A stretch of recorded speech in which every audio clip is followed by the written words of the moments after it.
Hello everyone, welcome to Pratibha tutorials. तो आज हम यह करने वाले हैं इंडिया और चाइना के बीच क्या रिलेशन है, किस प्रकार से वो एक दूसरे से डील करते हैं, इसके बारे में हम जानेंगे। देखिए, इंडिया और चाइना दोनों ही वर्ल्ड की डेवलपिंग कंट्रीज है। अगर हम प्राचीन काल की बात करें तो इन देशों के कल्चरल और इकोनॉमिक रिलेशन रहे हैं। इंडिया से बौद्ध धर्म का प्रचार चाइना में हुआ है और चाइना के लोग बौद्ध धर्म की एजुकेशन लेने भारत के नालंदा और तक्षशिला जैसी यूनिवर्सिटीज में आते थे, क्योंकि पूरे वर्ल्ड में यही दो ऐसी यूनिवर्सिटीज थी जो एजुकेशन के लिए बहुत ही अच्छी थी। वेस्टर्न इंपीरियलिज्म यानी कि पश्चिमी साम्राज्यवाद, जैसे फ्रांस और ब्रिटेन जैसे देश थे, इनसे भी पहले इंडिया और चाइना एक महाशक्ति के रूप में थे। चीन का अपने आसपास के देशों जैसे कि मंगोलिया, कोरिया, हिंद चीन और तिब्बत जैसे इलाकों पर अपना उसका प्रभाव रहा है, और भारत के भी राजवंशों का प्रभाव दूसरे देशों पर रहा है, और ये प्रभाव पॉलिटिकल, इकोनॉमिक और कल्चरल सभी प्रकार से था। अब हम करेंगे कि 1946 के बाद इन दोनों देशों के बीच कैसा रिलेशन रहा। देखिए, 1946 में चाइना में कम्युनिस्ट शासन की स्थापना हुई और 1949 में रिपब्लिक ऑफ चाइना की स्थापना हुई, और तभी से भारत के साथ इसके एक राजनयिक रिलेशंस बन गए। इस तरह से रिपब्लिक ऑफ चाइना को मान्यता देने वाला भारत पहला एक गैर समाजवादी देश था। चाइना और इंडिया के बीच पॉलिटिकल कल्चरल रिलेशन काफी लिमिटेड रहे हैं, और जब ब्रिटिश शासन से इंडिया आजाद हुआ तब ऐसा लग रहा था कि दोनों देश मिलकर डेवलपिंग कंट्रीज में एक इम्पोर्टेंट रोल अदा करेंगे। और उस समय एक नारा भी बहुत फेमस हुआ, हिंदी चीनी भाई भाई। लेकिन 1950 में बॉर्डर पर जब मिलिट्री कन्फ्लिक्ट हुआ और चाइना ने तिब्बत को टेक ओवर कर लिया, तो उस समय इन दोनों देशों के बीच जो रिलेशन था वो बिगड़ गया। इसके बाद 1954 में चाइना और भारत और म्यांमार के बीच एक पंचशील सिद्धांतों पर समझौता हुआ। इस सिद्धांतों के अकॉर्डिंग एक दूसरे पर आक्रमण ना करना, एक दूसरे को सम्मान देना व एक दूसरे के अंदरूनी मामलों में हस्तक्षेप ना करने जैसे सिद्धांत शामिल थे। लेकिन इन सब के बावजूद चाइना ने 1962 में इंडिया पर आक्रमण कर दिया और इंडिया की हार हुई, और उस समय से लेकर अब तक इन दोनों देशों के बीच जो रिलेशन है वो नॉर्मल नहीं हो पाई है।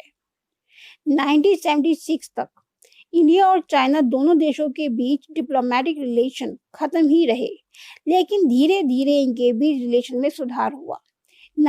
उसके बाद जब चाइना का पॉलिटिकल लीडरशिप चेंज हुआ तो चाइना की जो पॉलिसी थी वे आइडियोलॉजी कम और व्यवहारिक ज्यादा होती गई, जिसके कारण चाइना और इंडिया में 1981 में बॉर्डर इश्यूज को लेकर बातचीत होनी शुरू हो गई। 1988 में जब राजीव गांधी जी चीन गए तब इंडिया और चाइना के रिलेशन को इम्प्रूव करने में हेल्प मिली। इसके बाद से दोनों देशों ने कन्फ्लिक्ट ना होने या और बॉर्डर पर शांति बनाए रखने के लिए प्रयास करने शुरू कर दिए। दोनों देशों ने कल्चर एक्सचेंज, साइंस और टेक्नोलॉजी में एक दूसरे को कोऑपरेट करने के लिए और ट्रेड के लिए बॉर्डर पर 4 पोस्ट खोले। देखिए, 1999 से इंडिया और चाइना के बीच ट्रेड 30% पर ईयर बढ़ रहा है, और 1992 में दोनों देशों के बीच $338 मिलियन का व्यापार हुआ, जो 2006 में बढ़कर $18 बिलियन हो गया। इन दोनों देशों के बीच कई ऐसे मैटर्स हैं जिन पर विवाद हो सकता था, तो उन मैटर्स पर भी कोऑपरेट करने के लिए दोनों देश तैयार हो गए, जैसे कि विदेशों में एनर्जी डील्स का करना। इसके अलावा ग्लोबल लेवल पर इंडिया और चाइना ने इंटरनेशनल इकोनॉमिक इंस्टीट्यूशंस जैसे कि वर्ल्ड ट्रेड ऑर्गेनाइजेशन से रिलेटेड एक जैसी पॉलिसीज बनाई। देखिए, कोल्ड वॉर के खत्म होने के बाद से ही दोनों देश अपने आप को ग्लोबल पॉलिटिक्स की उभरती हुई पावर मानते हैं, और दोनों ही एशियन इकोनॉमी एंड पॉलिटिक्स में एक इम्पॉर्टेंट रोल निभाना चाहते हैं। अब हम करेंगे कि इंडिया और चाइना के बीच ऐसे कौन से इश्यूज है जिनके ऊपर टकराव हो सकता था। देखिए, 1998 में इंडिया ने न्यूक्लियर टेस्ट किया, जिसके लिए ये कहा गया कि चाइना से खतरे के कारण ये टेस्ट सही है। यानी कि चाइना का मुकाबला करने के लिए हमें भी अपनी पावर बढ़ानी थी और इसलिए ये न्यूक्लियर टेस्ट सही था। सेकंड आता है कि पाकिस्तान के न्यूक्लियर प्रोग्राम में चाइना ने पूरी तरह से हेल्प की, जो कि इंडिया के फेवर में नहीं था।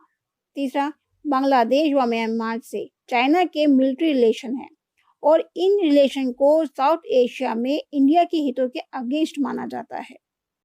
देखिए, इन सभी मतभेदों के बावजूद इन दोनों देशों में समझौतों के लिए बातचीत होती रहती है, मिलिट्री कोऑपरेट के प्रोग्राम्स भी होते रहते हैं और इन दोनों देशों के नेता एक दूसरे के देशों में आते जाते रहते हैं। अब हम करेंगे कि मोदी सरकार के बाद इंडिया और चाइना के कैसे संबंध रहे हैं। देखिए, 2014 में जब नरेंद्र मोदी हमारे प्रधानमंत्री बने तो पूरे देश को चाइना और पाकिस्तान के साथ संबंधों को लेकर काफी उम्मीदें थी। पहले मोदी के इनविटेशन पर चाइना के प्रेसिडेंट अहमदाबाद आए और इस दौरान कैलाश मानसरोवर यात्रा के नए रास्तों और रेलवे से संबंधित समझौतों पर साइन किए गए। लेकिन 2017 में डोकलाम पर जो बॉर्डर इश्यूज को लेकर फिर से दोनों देशों के बीच तनाव बढ़ गया और यह तनाव 73 दिनों तक चला। उसके बाद जाके ये समाप्त हुआ। उसके बाद आजकल यानी कि 2020 में फिर से बॉर्डर इश्यूज को लेकर इन दोनों देशों के बीच तनाव शुरू हो गया है, जबकि इंडिया और चाइना इन दोनों ही देशों के बीच बातचीत के द्वारा इस तनाव को दूर करने का प्रयास निरंतर जारी है। तो इस तरह से हम कह सकते हैं कि इन दोनों देशों के बीच तनाव टेंशन स्थिति बनी ही रहती है, जबकि दोनों के बीच व्यापार होता है, लीडर्स एक दूसरे के देश में आते जाते हैं।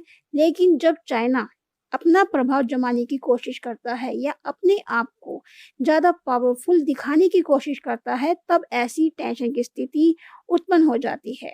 लेकिन अब इंडिया भी इतना पावरफुल हो चुका है कि वह किसी भी परिस्थिति का मुकाबला कर सकता है।